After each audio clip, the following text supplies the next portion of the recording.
Mesdames, Messieurs, bonjour, merci de nous renouveler votre fidélité. Le jury du dimanche, e-radio, la première radiovision du Sénégal, ITV et imedia.sn a le plaisir de vous retrouver après la pause de dimanche dernier liée à la fête de l'indépendance, la fête du 4 avril.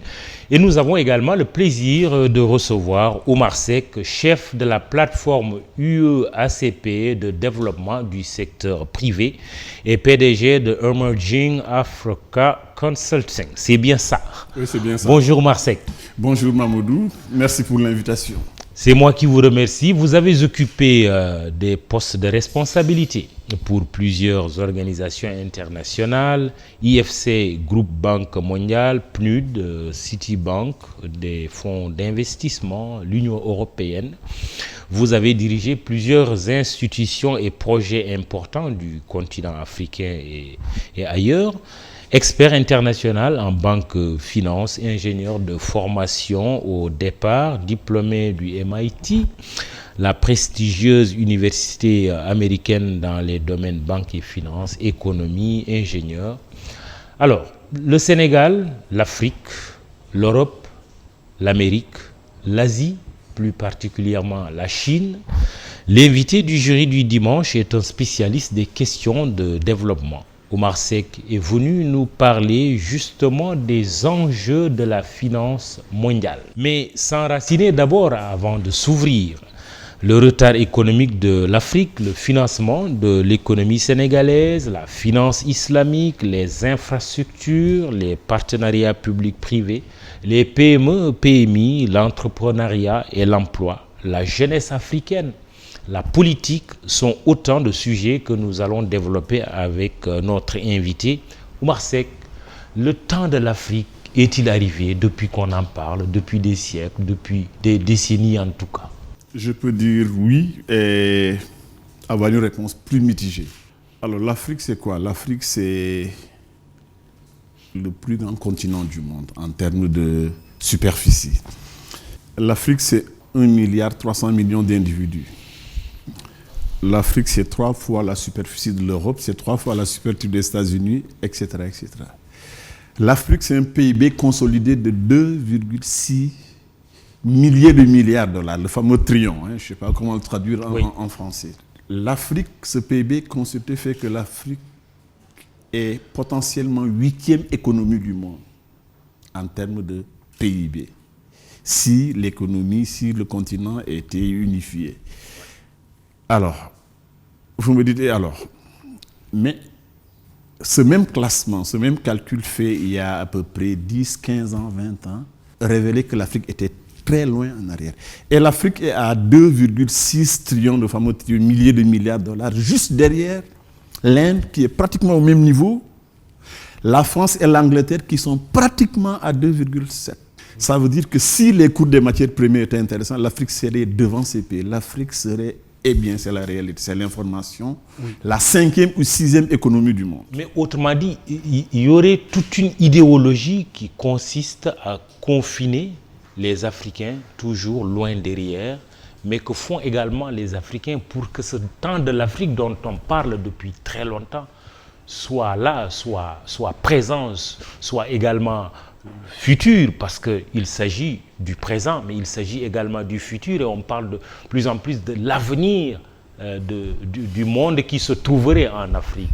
Alors la question que vous posez justement, très bonne question, c'est quels ont été les leviers de ce progrès, ce semblant de progrès? Est-ce un progrès par défaut ou bien est-ce que c'est des progrès bâtis sur des stratégies politiques, des politiques de développement, etc., etc., etc. La réponse elle est mitigée là également. L'Afrique depuis quelque temps également, depuis des années, depuis le début des années 2000, vous savez que l'Afrique est passée au travers de plusieurs réformes qui ont plus ou moins bien marché pour le continent, pour certains pays en tout cas. Ça c'est un. Ça veut dire que l'Afrique a réformé un tout petit, un tant soit peu. Deuxièmement, il y a eu beaucoup d'exploitations minières de ressources naturelles sur le continent africain.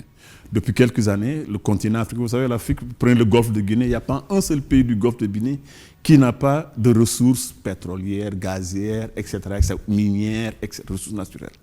Donc l'Afrique est très riche en ressources naturelles. Depuis quelques années, vous savez que la Chine est devenue l'un des premiers partenaires économiques, commerciaux du continent africain.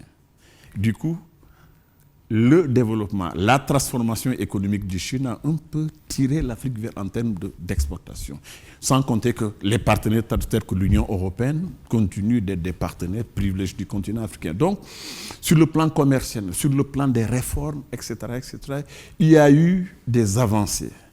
Maintenant, qu'est-ce qui n'a pas marché? Pourquoi les gens continuent à penser que l'Afrique, voilà, c'est pas un continent qui a encore décollé, c'est que la transformation industrielle n'est pas encore présente sur le continent africain. En d'autres termes, la contribution de la valeur ajoutée industrielle dans le PIB africain reste faible. Elle est en ce moment autour de 12%.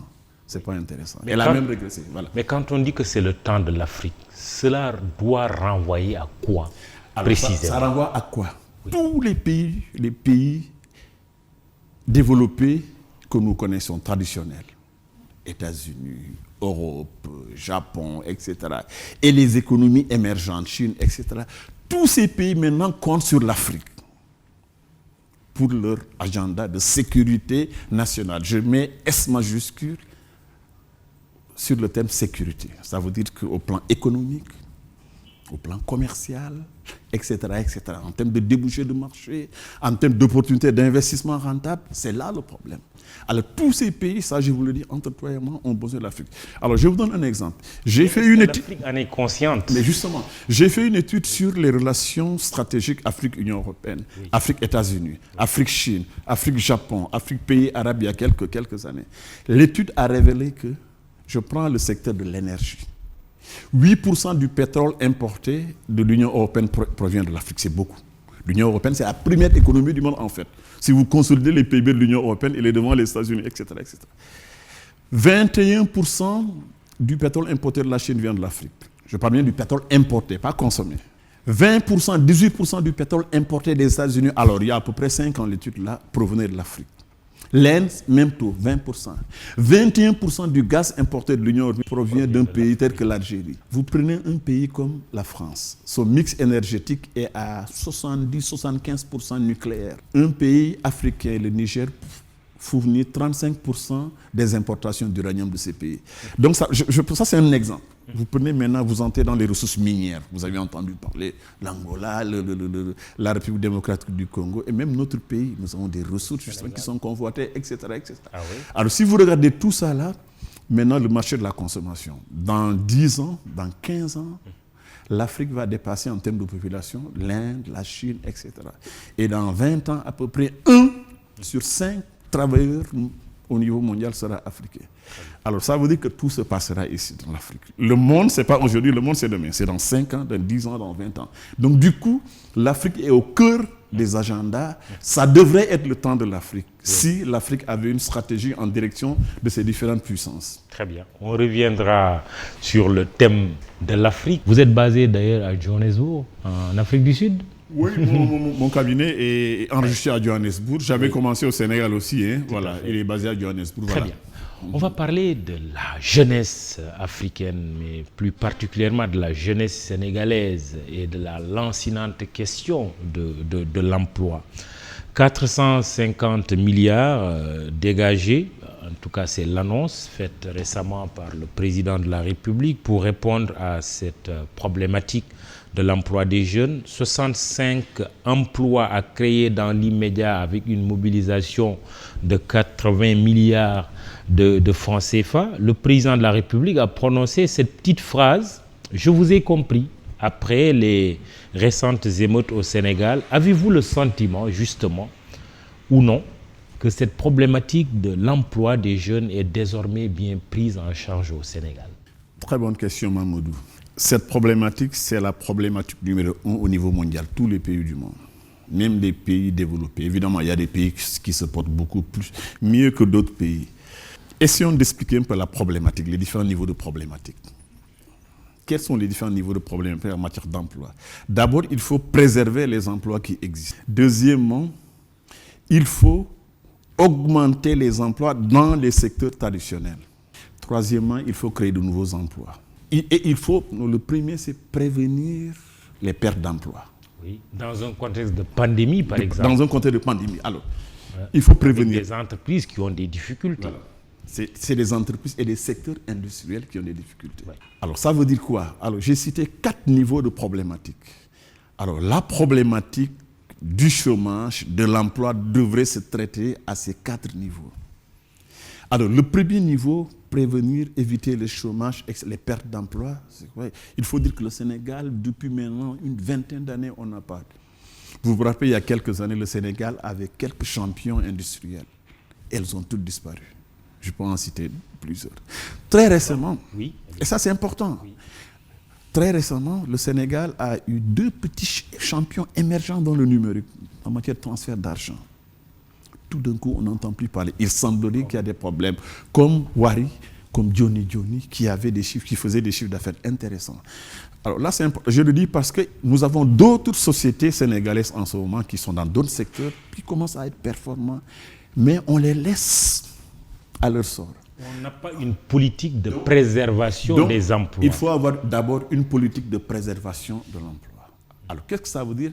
Ça veut dire que l'État avant-gardiste doit avoir une stratégie de suivi des performances de ces entreprises émergentes, de ces secteurs industriels, j'allais dire. Ça, c'est un. Deuxièmement, il faut essayer de multiplier les emplois dans des secteurs où on est. Les secteurs traditionnels. Mais comment le faire? Quels sont ces secteurs traditionnels, très rapidement? Alors, vous avez naturellement l'agriculture. Il y a un vivier en matière de création d'emplois extraordinaire. Le Sénégal, c'est un pays de services, qu'on le veut ou pas. Il y a un vivier extraordinaire. Le Sénégal est un pays minier, qu'on le veuille ou pas. Et depuis depuis dans 2 ans, 3 ans, nous allons être un pays pétrolier et gazier. Mais c'est extraordinaire. Alors, il faut savoir créer des emplois dans ces secteurs, mais il faut savoir accroître le nombre d'emplois. En faisant quoi? Ça me ramène aux stratégies d'entrepreneuriat et de promotion des PME. La promotion des PME, l'entrepreneuriat, c'est quoi? C'est de créer des startups. C'est d'aider les entreprises, les PME, les entreprises en matière de croissance. L'entreprise croît de 2 manières, par l'investissement et par l'accès au marché. L'accès au marché, où on a 3 types de marchés, Mamoudou. Le marché générique que nous connaissons nous tous, le marché d'exportation et les commandes publiques. Voilà. Alors, un pays avant-gardiste en matière de création d'emplois, tu dois être en mesure de gérer ces différents niveaux de gestion des PME, de l'entrepreneuriat. Très bien. On reviendra tout à l'heure sur l'entrepreneuriat. Mais je reviens un peu à ma question première. Il y a beaucoup d'argent qui a été annoncé, 450 milliards, dont 80 milliards qui vont servir à recruter très prochainement 65 000 emplois. Il ressort souvent des statistiques qu'un emploi fait vivre 10 personnes au moins. 65 000 emplois fois 10, ça nous fait 650 000, mais pourvu d'abord que ces emplois soient effectivement créés, que cela se fasse dans la transparence, mais aussi que ça soit bien rémunéré. On n'en est pas encore là. Alors, est-ce que vous pensez que ces annonces faites par le chef de l'État auront un impact, ou peut-être ça pourrait être une goutte d'eau dans la mer? Je crois que les annonces, c'est bon, hein, c'est le terrain politique, parce que ça permet de calmer les gens, ça donne de l'espoir aux jeunes. Mais le fond du problème, c'est la problématique de l'entrepreneur et de la promotion des PME. Il faut que j'insiste là-dessus parce que c'est une création massive. C'est problématique. Les 65 000 emplois ne suffiront pas. Non, alors pas du tout. Pas du tout. Alors là, il faut qu'on s'arrête parce que je crois que c'est l'élément le plus important de toutes ces dynamiques. Vous savez que l'entrepreneuriat et la promotion, les emplois se créent au niveau du secteur industriel et par les entreprises. Mamoudou, les dispositifs de promotion de l'entrepreneuriat et de PME les plus performantes au monde vous diront, vous les trouverez en République d'Irlande. Vous savez, la meilleure agence de promotion de l'industrie, des PME, etc. du monde. Vous les trouvez à Singapour, à Taïwan, etc., etc., etc., etc., Corée, etc. Ils vous diront, sur les 4 années à venir, nous allons aider à créer 1000 startups avec un chiffre d'affaires de temps. Ça veut dire un minimum d'emploi, par exemple, de 50. Ça fait déjà 500 000 dans les prochaines 4 années. Nous allons aider à la création, par exemple, de 1000 startups gérées par des femmes. Nous allons aider à créer 1000, 2000 startups de jeunes. Nous allons aider à doubler les capacités d'exportation du pays. And you know what, comme le disent les Anglais, après 4 ans, ils réalisent ça. Alors, tant qu'un dispositif de promotion des PME, PMI, l'entrepreneuriat, d'un pays n'est pas en mesure de faire ça, c'est difficile de créer des emplois. Parce que la promotion des PME est au cœur des agendas de création d'emplois, de développement industriel, de promotion des exportations. Alors c'est là où on a un problème. Il ne s'agit pas de mettre l'argent, il s'agit d'avoir un dispositif orienté résultat concret. Ce n'est pas l'argent qui règle la question de l'emploi, mais c'est le dispositif qui doit être mis en place avant. Et dispositif, mais orienté résultat concret avec des gens redevables. Je m'excuse, il faut que je revienne. Vous allez aujourd'hui au Rwanda. Les gens aiment l'exemple. Nous allons parler du Rwanda. Il y a une information capitale que je devais donner sur le Rwanda. Les gens pensent qu'on comprend le Rwanda, mais il y a quelque chose qu'ils ont fait d'extraordinaire. Au Rwanda, chaque au niveau du dispositif d'appui. J'avais restructuré le dispositif d'appui au secteur de ce pays en 2006. Je travaillais pour une organisation, etc. Tout le dispositif d'appui. Aujourd'hui, chacun a des objectifs de performance en matière de création d'emplois. Et là également, je parle même de PME, même en matière de développement au sens large, etc. Chacun a des objectifs de performance. Chacun, c'est quoi? Chaque institution. Chaque institution. Par exemple, l'ADPME ici, l'ADPME, on dit va aller. En fait, la promotion du DPME, ce n'est pas une seule institution qui va le faire, par exemple. L'ADPME, elle va faire tout ce qui est appui, encadrement, mais il y a le financement qui doit venir peut-être de la BNDE, des banques de la place, etc. etc. Il y a des objectifs qui sont communs aux acteurs du secteur, en matière de création d'emplois, en matière de création de start-up, en matière de croissance des PME, en matière de ceci, en matière de certification des entreprises du secteur de manufacture, etc. Alors, tant que vous n'avez pas un dispositif orienté résultat concret avec des gens redevables, comptables, mais avec des outils de mise en œuvre. Le problème, c'est non seulement l'orientation au résultat, mais il faut maîtriser les outils de mise en œuvre. Alors, en matière de promotion, pour conclure, là-bas, vous avez 5 paliers de compétences. On est au niveau du premier, voire le deuxième, au maximum. Le deuxième, on n'a même pas terminé. Alors, tant que tu ne maîtrises pas le deuxième, tu ne peux pas t'orienter vers des objectifs de promotion entrepreneuriale PME concret. Donc, ça veut dire qu'on a un problème d'instruments, d'outils de mise en œuvre, on a un problème de redevabilité, d'orientation aux résultats concrets avec des gens qui sont comptables. Oui, autrement dit, vous êtes en train de dire que le dispositif de financement, d'encadrement, n'est pas bien huilé au Sénégal. Et plus concrètement, bon, c'est bien ADPME, ANPEJ, DER, FONGIP, BNDE jusqu'au fonds 6, mais votre sentiment, c'est que ces outils ne sont pas encore efficaces. Alors, le problème du Sénégal, c'est que le Sénégal est bon en matière de création institutionnelle. Le Sénégal, c'est quoi une agence de garantie? Il te crée l'institution. Il répond aux normes, un système de gouvernance, des équipes, avec des procédures. Mais Mamoudou, le développement, de façon générale, la transformation industrielle, la transformation économique, l'école te donne que 60%, et la rhétorique classique, 60% des compétences de ce que tu dois savoir. Le reste, c'est tacite. C'est basé sur l'expérience et puis ce que je viens de dire, l'orientation, résultat, responsabiliser les gens, etc. Alors, le Sénégal a des institutions, mais les instruments et les stratégies, et puis la redevabilité, oui, c'est là où il y a des problèmes. Qu'est-ce qu'il faut faire de toutes ces structures? Il faut les conserver, il faut aller vers une fusion ou il faut en supprimer certaines? Évidemment, il y a possibilité de rationaliser. Je ne dis pas que les structures sont mauvaises. Les structures sont bonnes, c'est des institutions. Maintenant, il faut leur assigner des objectifs de performance. Et les rationaliser dans quel sens? Alors, rationalisation, vous savez, en matière de promotion, tu ne peux pas créer une institution et l'affaiblir en même temps. Créer une autre institution là-bas qui fait plus ou moins, là, finalement, les gens ne se retrouvent pas. Maintenant, la problématique de l'entreprise, elle est là. Vous avez les grandes entreprises, les gros investissements, les moyennes entreprises, vous avez les petites entreprises, vous avez le secteur informel. Alors là, j'ai parlé, je n'ai même pas encore touché au secteur informel. Oui. 80, cette problématique de création d'emplois, elle devra être portée, qu'on le veuille ou pas, par le secteur informel. 95% des unités de production, voire 99% sont dans l'informel. Oui. Aujourd'hui, la politique consiste à dire on va formaliser le secteur informel. Quel entendement vous en avez? Est-ce que vous pensez que c'est la bonne option? Ce n'est pas une question de formaliser. Il faut accompagner le secteur informel. Dans l'accompagnement, il y a quoi? Il y a l'incitation à la formalisation, il y a l'incitation, les capacitations du secteur informel pour les aider à accéder aux services financiers, pouvoir emprunter, pour les aider à accéder aux services d'encadrement, formation, pouvoir améliorer leur productivité, parce que c'est tout un ensemble. La problématique de développement, de gestion, de promotion du secteur informel, c'est l'une des problématiques les plus importantes en ce moment du Sénégal et de tous les pays africains.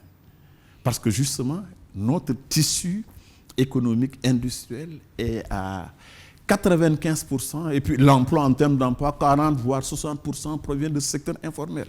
Alors, et malheureusement, vous savez que les fonds dont on parle, la plupart vont au secteur dit formel. Et ils sont laissés. Alors que ce sont eux, voilà, on parle de résilience. Le secteur informel n'est pas financé. Il n'y a pas un système financier. Alors, il n'est pas financé. De financement. Maintenant, il y a des institutions de mmicrofinance qui s'organisent plus ou moins. Il y a des institutions alternatives qui se mettent en place. Essayer de travailler avec, mais de façon sérieuse. Il n'y a pas les secteurs informels, parce qu'il y en a plusieurs. Voilà, ne sont pas ils sont pas, parce qu'ils ne répondent pas aux critères de financement traditionnels. Alors, on va vers un conseil présidentiel sur l'insertion socio-économique et l'emploi des jeunes le 22 avril, une réunion présidentielle sur la formation professionnelle qui est prévue fin juin. Qu'est-ce qui devrait ressortir de ces rencontres par rapport à tout ce qu'on est en train de dire, par rapport à l'emploi, la problématique jeune, la formation professionnelle? Qu'est-ce qui devrait en ressortir selon vous? Alors, c'est l'emploi. Pour moi, je reviens à ce que je viens de dire.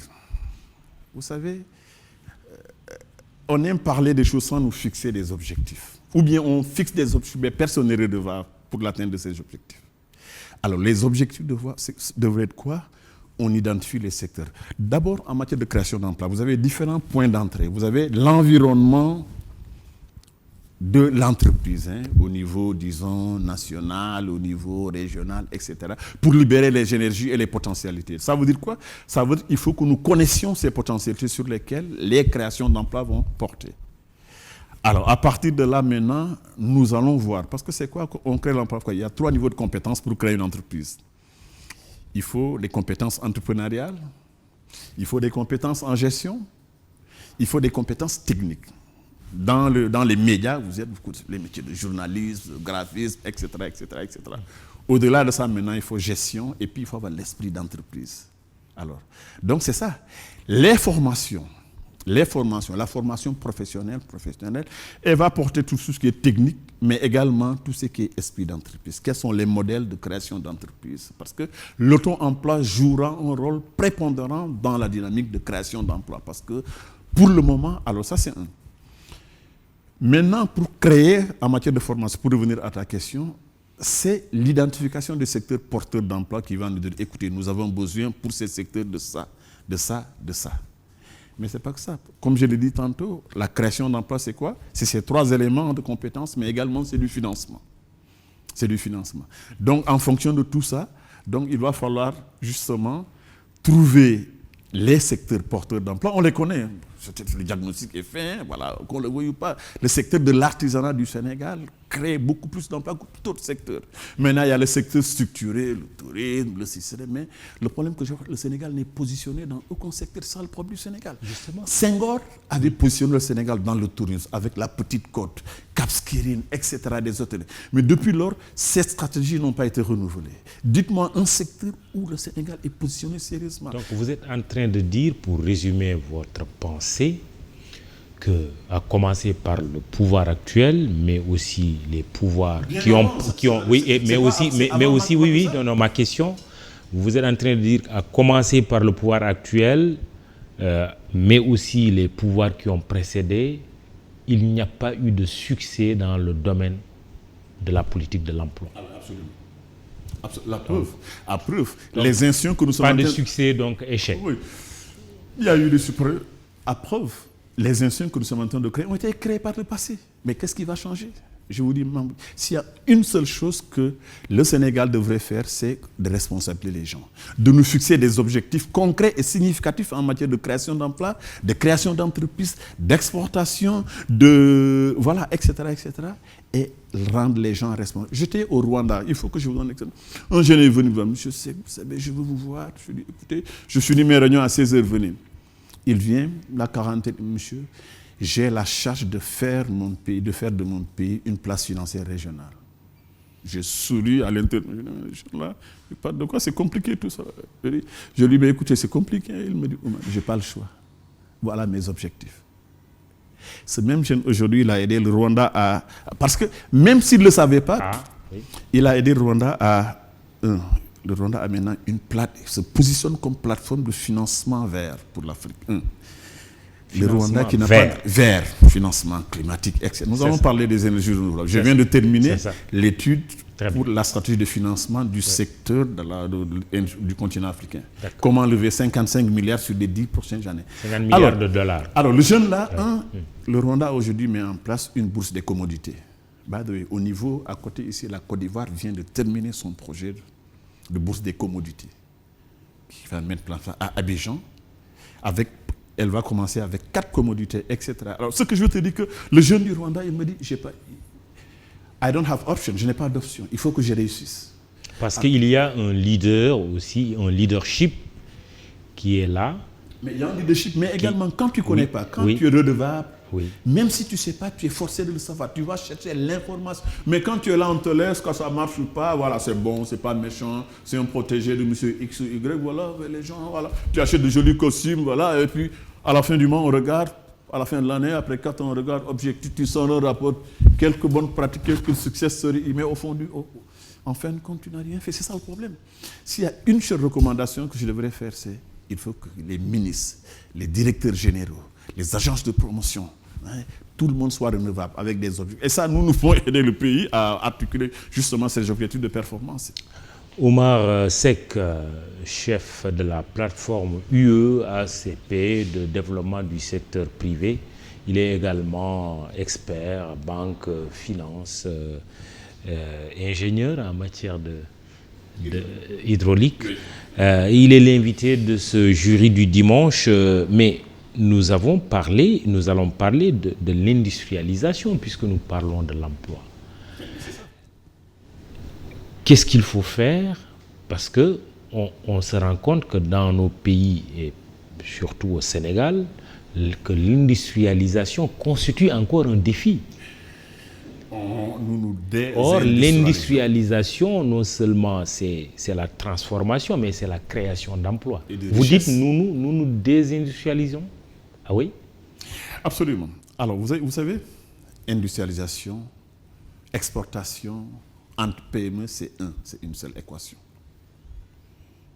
J'ai eu la chance en 2008, le pays le plus organisé avant-gardiste du continent, c'est un pays qui s'appelle Île Maurice. J'ai eu la chance en 2008, c'est là où j'ai vu, je te considérais, c'est le seul pays qui avait à l'époque une seule stratégie de développement, industrie, exportation, PME, c'était une. Et moi, j'avais la chance d'articuler la partie PME-PMI qui est au cœur de cet agenda de développement pour Maurice. J'ai passé 6 mois là-bas. Je travaille pour une institution. Maurice a dit, écoutez, je veux que M. Seck, mais je ne suis pas consultant, je travaille pour une institution. Écoutez, nous avons une demande des autorités de ces pays qui veulent que toi, simplement parce qu'ils avaient organisé un atelier, je suis venu leur dire le même langage que je te tiens. Écoutez, la promotion des PME, exportation, industrialisation, et ça fait mal. Fixez-vous des objectifs et maîtrisez les outils. Il y a les outils de mise en œuvre, c'est par palier de compétences. Et là, alors, pour revenir à l'industrialisation, Mahmoud, l'industrialisation se fait de deux manières. Il y a ce qu'on appelle des processus, des leviers, les leviers processus. Le premier, c'est l'investissement. Les gros investissements nationaux pour un pays avant-gardiste et les investissements directs étrangers. Même. Deuxième levier, c'est l'entrepreneuriat et l'innovation et les PME-PMI. Encore, ça ne peut pas échapper ça. Troisième levier en matière d'industrialisation, c'est les programmes de migration technologique. Les gens appellent ça mise à niveau. Je n'aime pas le terme mise à niveau technologique des secteurs industriels. Vous êtes à un niveau aujourd'hui, on veut transformer. Vous êtes en train de transformer, c'est bon, mais vous ne maîtrisez pas les chaînes de distribution. On se positionne au niveau des chaînes de distribution. By the way, vous produisez, mais en matière de technologie, vous faites de la recherche et innovation, ça, mise à niveau. Oui, sauf que vous dites que nous sommes en train de nous désindustrialiser. Mais qu'est-ce qu'on a fait pour nous désindustrialiser? Et qu'est-ce qu'on devrait faire pour justement que l'industrialisation ne soit pas un vain mot, que cela se traduise par des actes? Quelle est l'erreur que nous avons commise? L'erreur que nous avons commise, c'est quoi? D'abord, les secteurs industriels où le Sénégal était posé, il n'y a pas eu de suivi et il n'y a pas eu de dynamique de migration en termes de compétitivité. Quel secteur, par exemple? Je prends le textile. Mais le textile, vous vous rappelez, le textile, le Sénégal avait des usines textiles ici. On n'a pas su s'adapter au nord, à la compétitivité du marché, etc. C'est ça justement, et c'est parti. Le Sénégal avait des usines de production de chaussures, de fabrication de chaussures. Nous n'avons pas su. Alors, je donne un exemple. Regardez et dans le domaine de la santé, puis c'est l'actualité, on a vu la fermeture de la seule usine pharmaceutique du pays, Médis Sénégal, qu'on veut relancer, mais ça tarde encore à voir le jour. Et mieux, et je ne le dis pas pour... C'est juste pour qu'on apprenne de nos erreurs. Regardez, moi je me rappelle, je travaillais pour une institution financière ici il y a à peu près 20 ans, 25 ans. À l'époque, on avait des fleurons industriels. Aujourd'hui, ils sont tous partis, sinon vendus à des intérêts étrangers. ICS, par exemple. ICS était un moment la première industrie du Sénégal. Aujourd'hui, écoutez, il n'y a pas ICS. Un moment, Sonacos jouait un rôle extraordinaire. Alors, je disais tantôt, vous savez, pour préserver les emplois, il faut faire le suivi du secteur industriel, le suivi de certaines entreprises et à la limite restructurer ces entreprises. Sonadis aurait dû être aujourd'hui une grande surface, même si elle peut avoir des concurrents nationaux ou étrangers. Alors, mais oui, on s'est désindustrialisé. Je prends un exemple dans le domaine du textile, mais si on prolonge le textile, c'est le costume que vous portez, le boubou que je porte. Ce n'est pas parce qu'on porte un costume que ça ne vient pas du Sénégal, parce qu'on s'est rendu compte que nos tailleurs, nos couturiers sont en mesure de faire de beaux costumes. C'est vrai, la finition doit être améliorée, comme des boubous. Est-ce qu'il y a une stratégie derrière de positionnement du Sénégal, par exemple, dans un secteur où nous performons, où nous pouvons en tout cas performer? Mahmoud, je te donne deux exemples. La belle tenue que tu as portée là. Merci. Et le beau costume que vous avez côté, porté. mais ça c'est traditionnel. Nous avons, même si le tissu, les matériaux proviennent de, etc. Nous avons un pays, la première puissance économique de l'Afrique, l'une des toutes premières du monde, le Nigeria. Près de 600 milliards de PIB. 220 millions de consommateurs individuels, donc, plus tout ce qui est institutionnel. Je ne vois pas de stratégie. Et pourtant, je le dis je crois que nous sommes parmi les meilleurs en termes de design traditionnel, moderne du continent. Mais je ne vois pas de stratégie de développement, de marché vers le Nigeria. Je peux vous dire qu'on peut y travailler. Le Nigérian, ce n'est pas comme nous. Nous achetons une tenue à la fois, etc. Le Niger est chassé par 5 tenues, etc., etc. Je vous dis, c'est 230, 250. Et ce n'est pas compliqué. C'est le même espace d'intégration régionale, c'est la CEDEAO, etc. Il n'y a pas de stratégie. Et je peux dire la même chose pour les autres régions. Prenez l'Afrique de l'Est, vous avez... À l'heure de la ZLECA aussi, aujourd'hui, hein, n'est-ce pas? Justement. Avec un marché commun, libre-échange, oui. Ça veut dire que je vois qu'au Sénégal, j'ai l'impression que nous aimons les... Voilà. Il n'y a pas de positionnement. Voilà. Justement. Ça, par exemple, c'est quelque chose... Je ne peux pas le comprendre. Justement, quel devrait être alors, c'est une question qui coule de sens, le positionnement du Sénégal dans la sous-région, d'abord, et au niveau continental, mais aussi en matière de transformation socio-économique et industrielle du pays. Quel devrait être notre positionnement? Mais justement, très bien. Oui. On l'a dit, on prend l'exemple, par exemple, tout ce qui est confection, etc., etc. Il faut concevoir des objectifs d'industrialisation. Écoutez, en matière d'industrialisation dans le textile, ce qu'on appelle textile et accessoires, etc., etc., c'est des produits, justement. Tu fais des choix de produits. Nous avons ça, c'est de la haute couture. Hein. Je connais un tailleur, j'en connais plusieurs, qui font de la haute couture au Sénégal, etc., etc. Mais ils vendent qu'ici au Sénégal. Je vois maintenant des chanteurs congolais de la sous-région qui viennent, passent des commandes, mais ce n'est pas industrialisé, etc. On a même eu des grands couturiers, de grandes couturières qui ont habillé des chefs d'État. Mais absolument. Moi, j'en ai financé quand j'étais dans une nation de la paix, j'avais financé pour, je crois, 120 millions, 300 millions, je ne me rappelle plus. Un de la place, il faisait des chemises, qui a cousu, qui a fait ça pour Jacques Chirac en France, justement, etc., etc. Alors, on n'a pas de position. Alors, pour nous industrialiser. Justement. Alors, pour nous industrialiser maintenant, Mamoudou, il y a 7 visions en matière de développement industriel. J'ai parlé de levier, je n'avais pas compris. L'investissement, l'entrepreneuriat et l'innovation, migration, mise à niveau technologique. Et puis maintenant, il y a la formation également des gens. C'est important. Qu'on le veuille ou pas, c'est important. Mais formation vraiment adaptée à l'image de... J'ai été en Malaisie. La Malaisie a une institution qui s'appelle PSDC. Penang Skill Development Corporation.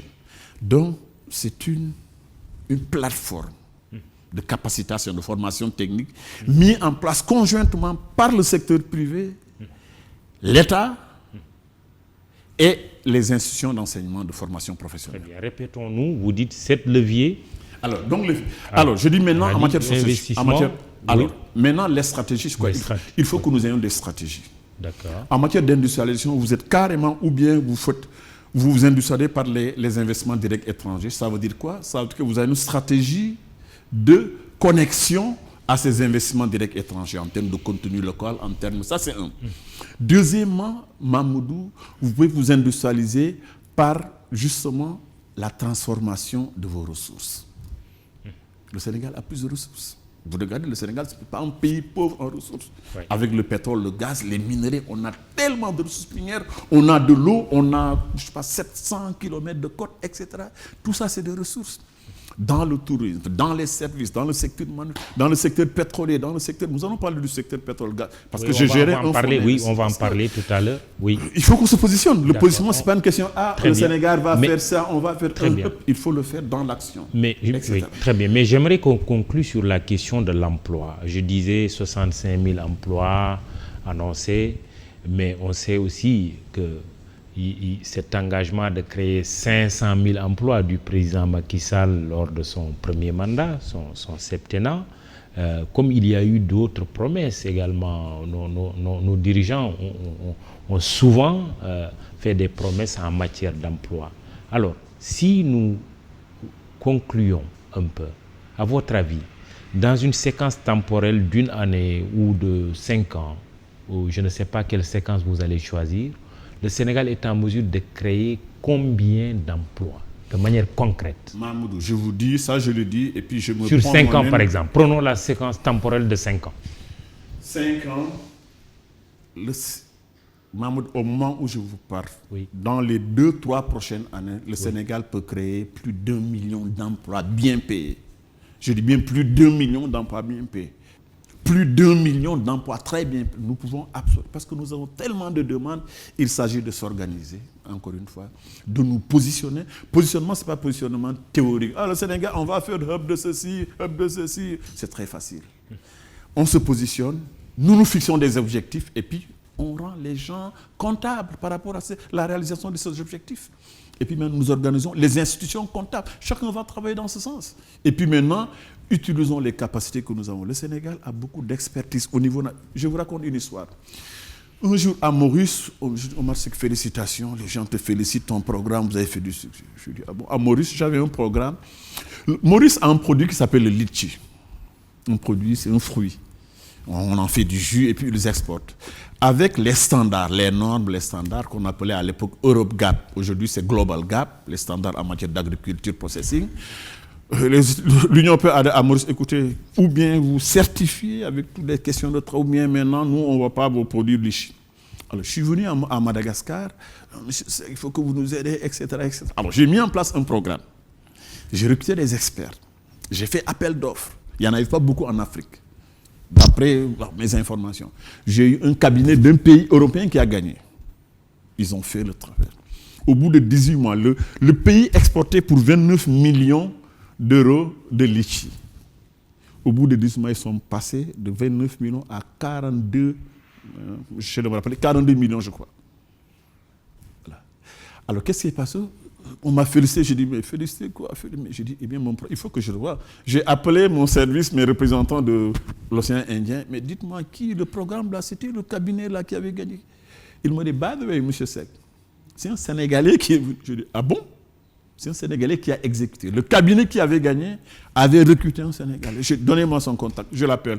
Liberté 6. J'ai son. Il me dit, oui, moi-même, on va parler de Omar Seck, c'est vous qui gérez le programme. Ce que je veux dire, c'est que nous avons des compétences ici à l'intérieur, nous avons des compétences à l'extérieur. Il faut savoir également utiliser ces compétences. Très bien. Parlons d'un mot en vogue, l'émergence économique. On en parle presque partout sur le continent africain. Mais c'est quoi même? J'ai envie de vous poser la question comme ça. Mon cabinet s'appelle Emerging Africa Consulting. On va me dire le Bénin émergent, le Gabon émergent, Sénégal, plan Sénégal émergent, etc. Écoutez, le terme d'économie émergente a été créé par la SFI. Société financière internationale. Voilà. Que dirige aujourd'hui un Sénégalais, Mokhtar Diop. Et puis là où je travaille justement, c'est moi qui ai géré un programme pour le continent en matière de conseil investissement, entrepreneuriat, PME, PMI. L'émergence J'ai travaillé dans 47 pays. Alors, à l'époque, le terme signifiait des pays qui avaient un marché financier développé. Un marché financier émergent, dans lequel les investisseurs en portefeuille des économies avancées pouvaient venir investir en toute sécurité. Ça, c'est la définition originelle du terme de marché émergent. Mais entre-temps, la signification du terme a évolué pour inclure quoi? Alors là, je vais vous donner la définition. Oui. Allez-y. Oui. Un pays émergent, rapidement, c'est quoi? C'est d'abord ce que je viens de dire là. Il faut avoir un marché financier déjà intéressant qui permet déjà de mobiliser, mais qui offre des opportunités d'investissement de portefeuille dans les instruments financiers.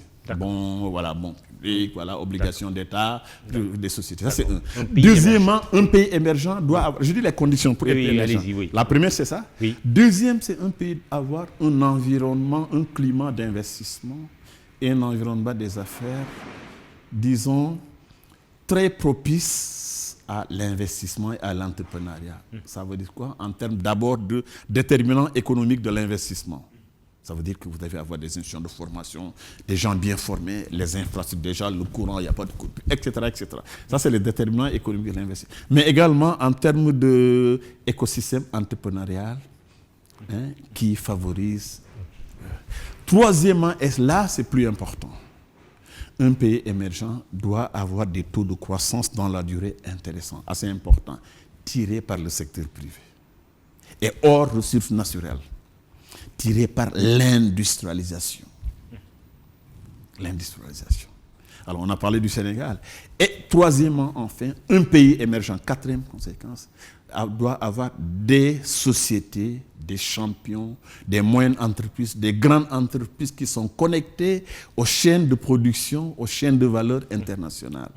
Alors, cinquièmement, enfin, non seulement connectés, mais également qui sont dans des dynamiques de migration technologique dynamique.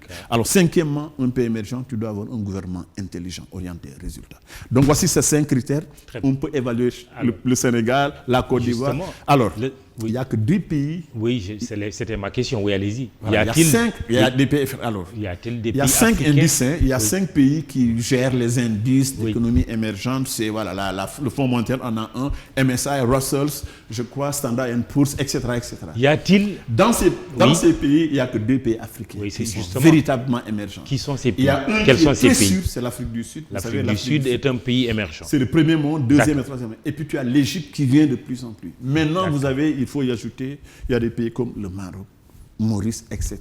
Maroc, La Maurice. Côte d'Ivoire n'est pas émergent. Le Sénégal n'est pas un pays émergent. Le Ghana n'est pas un pays émergent. Pour clore le débat. Voilà. Très bien. Le Sénégal aspire à être un pays émergent à l'horizon 2035 avec un plan Sénégal émergent. Sommes-nous sur la bonne voie, selon votre analyse, depuis qu'on parle du PSE? Il faut qu'il y ait un shift, une orientation. Il faut que chacun soit comptable redevable. Si le Sénégal commence à se fixer des objectifs chiffrés, écoutez, nous avons dit que nous allons faire du zircon, nous allons créer une industrie autour du zircon. Nous créons, on définit qu'est-ce qu'on entend par créer une industrie. On le fait. Nous allons doubler les capacités d'exportation vers le Nigeria. Oui, nous allons les multiplier. On peut les multiplier par 10. Ça, je vous dis entre toi, peut-être même par 20. Nigeria. On se fixe des objectifs. Nous allons faire Sénégal un hub de santé. Le Sénégal, la santé, etc. Le Sénégal, santé. Les médias, on peut se positionner. Les services financiers. La finance au sens large du terme. Mais il n'y a pas, surtout qu'autour de nous, il n'y a rien d'extraordinaire. Donc il y a tellement de choses qu'on peut faire pour justement en matière d'industrialisation, de positionnement. Il nous reste 5 petites minutes, mais il y a le pape 2A. Après le pape 1, aujourd'hui c'est le pape 2, accéléré, ajusté, accéléré, à l'horizon 2023, là, dans 2 ans, 3 ans, disons, avec comme projection de mobiliser 14 000 milliards de francs CFA. Mais comment le financer? La question du financement, du développement, de notre développement. Comme je vous l'ai dit, j'ai eu la chance, je ne vous l'avez pas dit tantôt, j'ai eu la chance, moi-même et 2 autres, avons articulé l'agenda 2063. En fait, d'autres, le PSE du continent africain. J'ai eu le privilège, moi seul, d'avoir articulé la stratégie de mobilisation de ressources domestiques, de ressources extérieures et de partenariat de l'agenda, validé avec 65 experts africains. Alors, qu'est-ce qu'il faut faire en matière de financement, de développement pour le Sénégal? Et les problèmes du Sénégal, on voit les mêmes au niveau de l'Afrique. La première chose, la mobilisation des ressources domestiques. Et nous avons la chance d'avoir un marché financier régional qui nous aide un peu, tant soit peu, à mobiliser. Ce n'est pas forcément domestique Sénégal, mais la sous-région. D'abord, c'est la mobilisation des ressources domestiques. Comment le faire? Il faut mobiliser. Vous savez, ressources domestiques, ça veut dire quoi? C'est tout ce qui est fiscal. Non seulement la mobilisation, mais l'utilisation. Ça, des gaspillages, il faut qu'on arrête ça. Mais c'est également le marché financier national, régional. Ça, c'est un. Deuxièmement, on ne peut pas le faire. On n'a pas encore de ressources pour financer ça nous-mêmes. Il faut qu'on fasse ça avec le secteur privé. D'où la nécessité de mettre en place des stratégies de PPP, partenariat public-privé. Partenariat public avec le secteur privé national d'abord en priorité, mais également avec le secteur privé international. Ce n'est pas réaliste, selon vous, avec ce PAP 2A, de se projeter sur 14 000 milliards à mobiliser? Si, c'est réaliste. Oui, absolument. Oui, c'est possible, mais ça ne peut pas provenir que de ressources internes. Vous savez, nous sommes dépendants des financements extérieurs. Voilà. Donc, il faut mobiliser et les ressources internes, régionales, mais également. Alors, mais ce que je peux dire là-bas, c'est il y a 2 mines de financement, sous de financement que le Sénégal n'utilise pas l'Afrique. Allez-y. Est-ce que vous savez que de plus en plus, les idées, les investissements directs étrangers, intra-africains sont plus importants que les idées traditionnelles? Et c'est facile. J'ai travaillé il y a 2 ans, nous avons fait une cartographie. Dites-nous quels sont ces 2 leviers que le Sénégal n'utilise pas. Alors, le premier, c'est les idées D'accord. Les idées et investissements directs étrangers.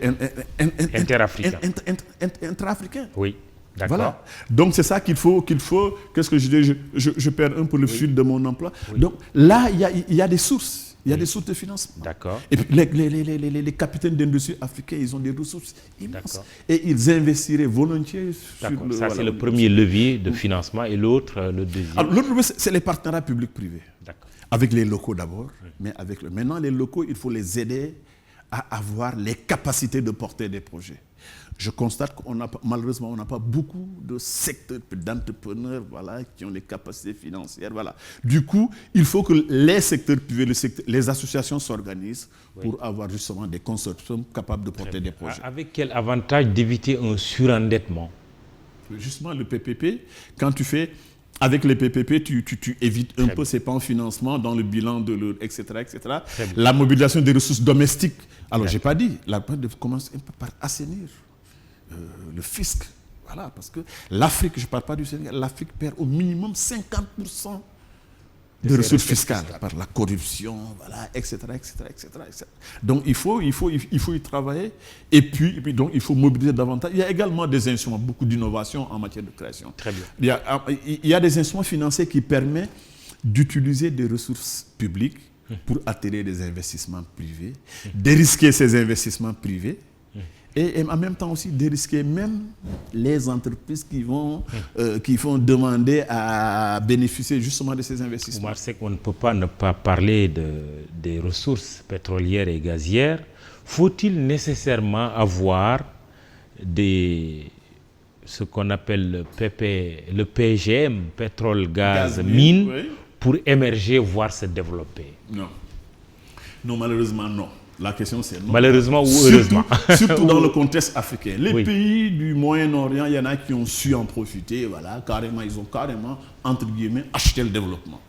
D'accord. Nous avons des ressources, nous avons Non, ma question, c'est que est-ce qu'il faut nécessairement avoir du pétrole, du gaz et des mines pour se développer, pour émerger? D'accord. La question, c'est pas ça. Voilà, d'accord. Mais et pourquoi alors aujourd'hui, on ne parle que de pétrole, que de gaz, que de mines en Afrique et au Sénégal, pour parler vraiment de manière précise du Sénégal? Le syndrome hollandais. Qu'est-ce qu'il faut attendre de ces, justement, parce que ces ressources? Vous savez que le Sénégal a découvert des ressources assez importantes, quoi. C'est important en matière de pétrole, de gaz, etc. C'est important. Donc ça veut dire que normalement, dans 3 ans, 4 ans, si tout se passe bien, le Sénégal va avoir des retombées en termes de budgétaires intéressants. Voilà, donc ça, les capacités budgétaires du pays vont s'améliorer. Mais ça ne fera pas pour autant du Sénégal un pays. Voilà, je connais plusieurs pays africains. L'Afrique a 10 pays, une douzaine de pays qui ont du pétrole ou du gaz en quantité suffisante. Pour le Sénégal, on parle de 80 000 milliards qui sont attendus de l'exploitation des ressources nationales et des hydrocarbures dans un avenir plus ou moins proche. Voilà, on entend. Maintenant, vous y croyez? Nous allons avoir des ressources. Maintenant, la gestion, elle est très compliquée. J'ai eu la chance d'avoir géré un fonds d'investissement pétrole-gaz. Non, je ne l'ai pas géré. J'étais chargé du développement pour l'Afrique. C'est moi qui ai géré les programmes de contenu. J'étais impliqué dans la gestion du programme de contenu local au Nigeria. En Angola, pétrole et gaz. Ouganda, pétrole seulement. Évidemment, mine, au Ghana, or. En Afrique du Sud, platinium. En Zambie, en matière de cuivre. La gestion est très complexe et sérieuse. Alors, c'est même plus compliqué que ce... Voilà. Donc, ça veut dire quoi? Ça veut dire que les stratégies de développement du contenu local, c'est des stratégies, c'est des programmes complexes. Ce n'est pas des choses ça ne se décrète pas. J'ai vu à travers le continent local, les gens pensent que le contenu local, il s'agit de voter une loi. Voter une loi, c'est une chose. Maintenant, il s'agit de dérouler le programme de développement du contenu local. C'est assez complexe et très, très, très, très sérieux. Alors, il faut des compétences avérées pour l'articulation du programme et la mise en œuvre de ces programmes. Ça, ce n'est pas la seule chose. Le pétrole, c'est toute une chaîne d'activités. Il faut d'abord savoir la commercialisation du pétrole. Je donne un exemple. De 2011 à 2013, les 5 plus gros producteurs de pétrole du continent africain ont vendu 252 milliards de dollars. Ça, ce n'est pas moi qui le dis, c'est le rapport Natural Resources Institute de la Suisse qui a révélé ça. 252 milliards de dollars. Ils ont vendu 100 appels d'offres. Milliards de dollars vendus sans appel d'offres, simplement parce que les Africains ne comprenaient pas. Et du coup, vous savez, les intermédiaires, ils ne sont pas priés pour... Voilà. Autrement dit, nos ressources pétrolières, pour parler du Sénégal, une chose est d'avoir du pétrole et du gaz, une autre est de savoir... La gestion du secteur, elle est très complexe. Très bien. Voilà. On va terminer rapidement, mais vraiment en 1 minute, Oumar Seck. Nous avons parlé de l'agenda 2063. Du continent africain. Vous y avez travaillé. Nous sommes également dans un contexte de la ZLECAf. Justement, l'année prochaine, en 2022, avec la présidence tournante de l'Union africaine, le président du Sénégal, Macky Sall, devrait prendre la présidence. Qu'est-ce qu'il faut en attendre par rapport à tous ces enjeux de la présidence sénégalaise? Moi, je crois que j'attends ce que je suggère, ce que je conseille au président de la République. Là, il faut qu'on s'asseye et qu'on discute, parce que vraiment, nous avons travaillé, je vous ai dit que nous avons travaillé sur l'agenda, etc. Elle avance à petits pas, justement, comme je le disais tantôt pour le Sénégal, parce que justement, apparemment, personne n'est redevable. Elle avance à petits pas. Et pourtant, il y a tellement de chantiers. Maintenant, la ZLECA, vous savez qu'elle a été signée par plusieurs. Ça, c'est un pas extrêmement important. Je sais qu'il y a des pays qui sont beaucoup plus avant-gardistes que d'autres pays par rapport à cette problématique. C'est ça que devrait être l'agenda du président Macky Sall. Justement, il faut que l'agenda, il faut qu'on se fixe des objectifs, qu'on mette en œuvre ce qu'on a dit que nous allons faire en termes de mise en œuvre, déroulement de l'agenda 2020. C'est comme le PSE. Il y a, c'est défini, c'est appliqué, il y a des objectifs. Maintenant, il faut qu'on responsabilise les gens. Est-ce que la présidence sénégalaise pour l'année prochaine est attendue avec beaucoup d'optimisme? Mais Justement, c'est attendu avec beaucoup de à cause du crédit que les gens, disons, portent au Sénégal, etc. Je crois que le président de la République du Sénat devrait utiliser. Kagame a assuré la même présidence il y a 2 ans. Avant, c'était Kagame. Et il a vraiment fait bouger les choses. On a vu qu'il a secoué le cocotier. Il a essayé de secouer dans la fourmilière. Voilà, il a coupé, il a voulu même apporter des réformes qui pas pu passer parce que les gens sont grippés. Concrètement, etc. Ça devrait correspondre à quoi, cette présidence sénégalaise de l'Union africaine en 2022? C'est la mise en œuvre de l'agenda 2063. Très bien. La stratégie de mobilisation de ressources domestiques, la stratégie d'industrialisation et le plus important, là je conclue sur ça, c'est le commerce intra-africain. Mamoudou, 1% d'amélioration de la part du Sénégal dans le commerce, via le commerce intra-africain, générera au minimum 200 milliards de dollars. Le commerce intra-africain, c'est une mine d'or. Et elle est plus facile à faire que le reste. Une mine d'or, je préfère cette chute, cette fin. Je vais conclure. On parle d'entreprise. Je m'excuse. Mamoudou, nous parlons de champion. Le Sénégal est en train de créer un champion international dans le numérique et le transport international. J'insiste pour que le président de la République du Sénégal c'est la société Bago Online. Vous avez vu Samuel Eto'o. Vous avez vu Samuel Eto'o il y a quelques temps ici. Terminez rapidement. Il y a une plateforme numérique dans le transport aérien qui est en train avec le siège à Dakar, avec un hub aux États-Unis, en Chine, en Europe. Ça s'appelle Bago Online. Il faut que le président de la République, et j'invite le président à inviter Bago Online pour que cette plateforme soit mise en œuvre. Maintenant, c'est clair. Merci. En tout cas, Oumar Seck, d'être venu à cette émission le jeudi du dimanche, iRadio, ITV, imedia.sn. Oumar Seck est le chef de la plateforme UE ACP de développement du secteur privé.